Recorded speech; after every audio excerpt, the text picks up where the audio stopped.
You had to have done something right if this was your flight home. What's up, I'm Jordan Palmer, breaking down the top 3 throws of the week. This is the NFL edition, and this is the third best throw I saw this week.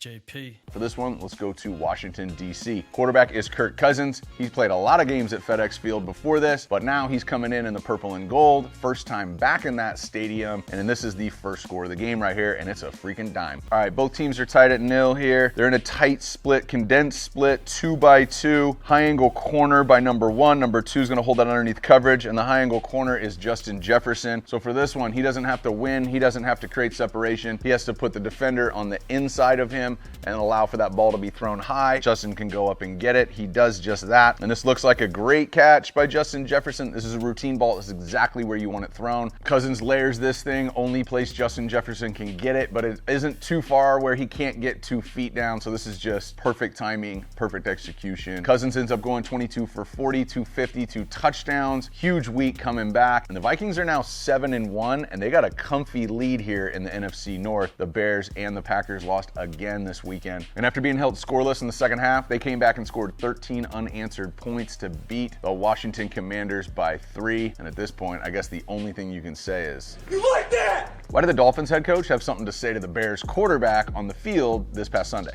And we're gonna go check out Justin Fields in Chicago, Illinois. Now, for context here, Justin Fields just became the only player in NFL history to have 3 passing touchdowns and rush for $140 on the ground. No one's ever done it before. New standard is set. And this game was sweet. This was back and forth. One team scored, the other team scored right back. And it was great to see young Justin Fields in this offense, which is trying to find its way, go back and forth with a Miami offense who's been trying to figure this out the last few years and has been able to figure it out thus far in the season. Let's check out this throw. At this point in the game, it's 21-10. 3rd and 8, gotta have it. They're in a 3-by-1. 2 and 3 are kind of stacked. Number 1's just gonna kind of run a whip outside, but 2 and 3 run a switch release. It ends up being 4 verts out of 3-by-1, but it's number 3, the 3rd guy in, Darnell Mooney, who ends up with the slot fade, and you got very limited space here. Ball's either gotta be thrown out in front or something that they can go up off to, rotate and catch. That's what Darnell Mooney does. I love the footwork. Justin, 3 and a hitch, subtle pop, ball's out, not too much air. And this is why it was so back and forth. There's 1:50 left in the second quarter. They end up scoring here 17-21, and it was on from there. He ends up 17 for 28, throws for $123, rushes for $178, 4 total touchdowns, and QBR over 95.